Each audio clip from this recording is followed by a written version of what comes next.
Hello, and welcome to this week's episode of The Objective. Today we're going on a field trip to our local fire station to see if we can ask them a very important question. Why doesn't anybody hate firefighters? Also, we want to say thanks for joining us today. If this is your first time around, welcome.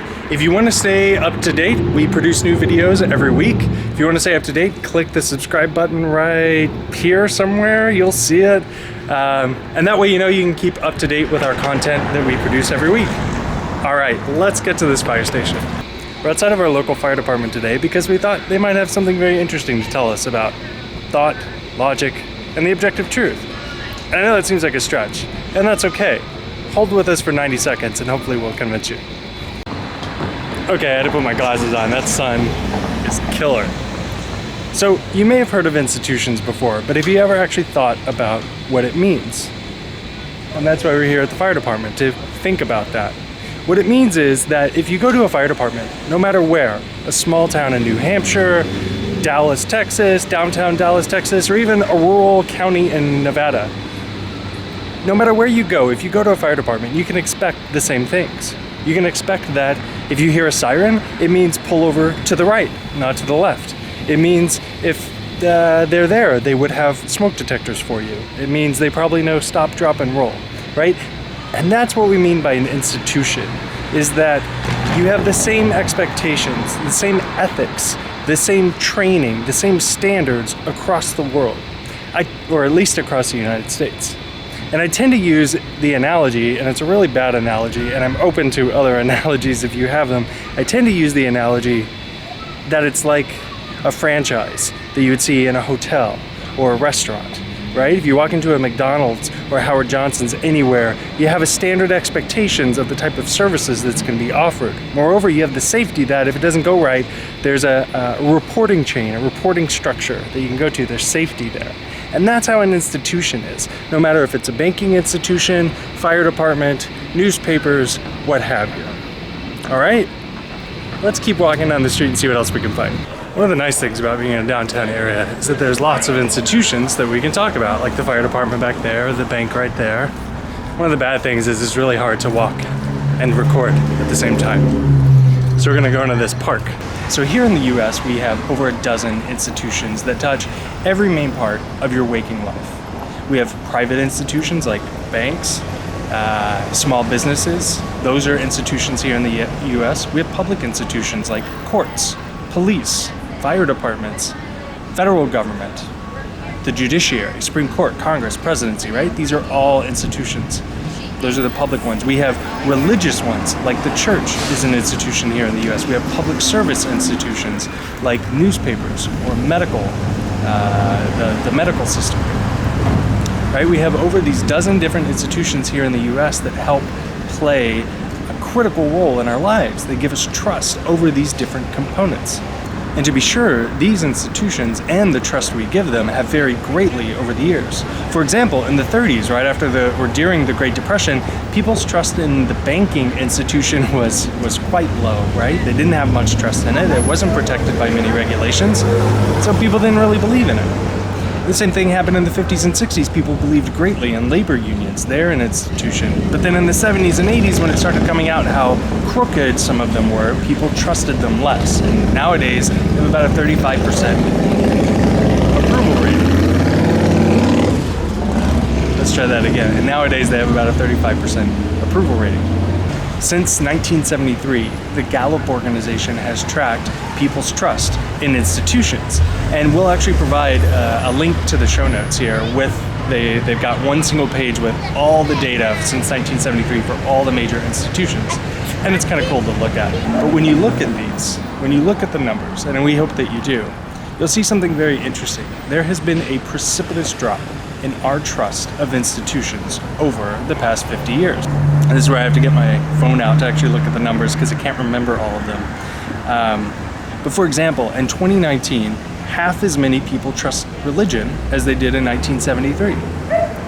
A quarter as many trust Congress. Public schools cut in half. Newspapers cut in half. The presidency also cut in half. Banks were cut in half, TV news down by 75%, Medicaid system is down from 80%, right? So in 1973, 80% of Americans trusted the healthcare system to provide good, affordable service. That's now down to 36% of Americans believing their healthcare system will treat them well. Now, it's perfectly normal for institutions to fall in and out of favor over time, and to be fair, the 1950s and 60s were an incredibly trusting time for institutions. But as of now, there are really only 4 institutions that a majority of Americans trust: the fire department, small businesses, the military, and the police. As you can see, they're not very diverse in nature, and they leave some considerable gaps. For example, none of these 4 institutions care for our health. None of them provide us objective truth. Only one is in the private or financial sector, and none make our laws. So we're very limited in the things we actually trust and believe in as a nation. And this is concerning, that a majority of Americans don't have a common set of expectations or a common trust in these various areas. So how did we get here? Well, some institutions imploded. The Catholic Church, for example, plummeted after the abuse scandals of the 90s and 2000s, and it caused folks to lose their faith. Others have succumbed to outside pressures. Newspapers, for example, began losing their foothold when folks started getting access to internet and television news. The decline of a technically inferior institution makes sense, hence why railroads are no longer an institution, but it hasn't been replaced with anything, and that's the critical thing. The internet and TV news media haven't really been able to get to that point of trust with the public yet.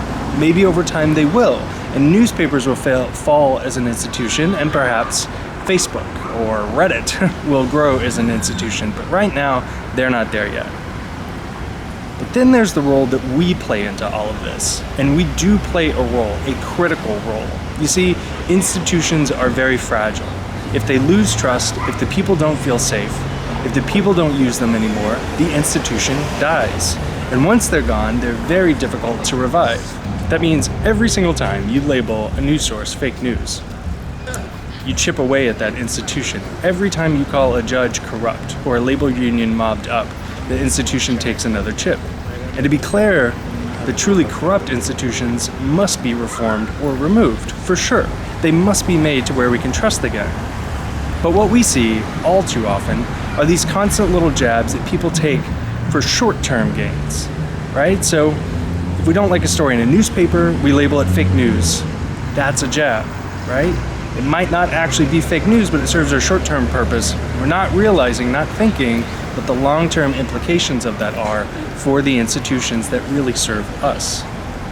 Another example, if you call an overworked nurse lazy, and that hospital that she's in, he or she is in, worthless, that's another jab at our healthcare institution.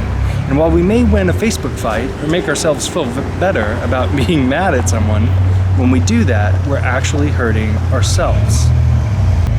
And we get it. It's easier to poke holes than it is to reform. It's easier to label something fake news than actually reading and addressing it. But we must. We must be thoughtful about how we treat these institutions.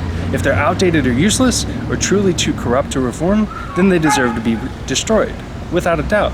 The judicial system in the South in the 1930s, for example, deserved to be fully destroyed. And it hopefully did, and we've remade it. And it has, for the most part, been completely destroyed and revamped into something new. And that's good. But what's not good is destroying these just for short-term goals, right? And so for that, let's get back on the trail. We'll walk back to the fire department. In the end, institutions are a good thing. They can be repaired, they can be fixed, and sometimes they should just be thrown away, admittedly. But they are a good thing. For that, we're back here at the fire department to help us remember that sometimes an 80 or 90% trust in an institution is a good thing, and also to remind us how hard it is to actually get there. So the next time you walk by one of these guys, remember what that means about all of us and how much hard work we've had to do in order to make them so trustworthy. Maybe also give a thought to what other institutions we can help make just as trustworthy as these guys in the red. All right, thanks again for listening. Please subscribe and like us, and leave us comments. If there are things that you want to hear, things that you want us to talk about, let us know. All right, thanks everybody.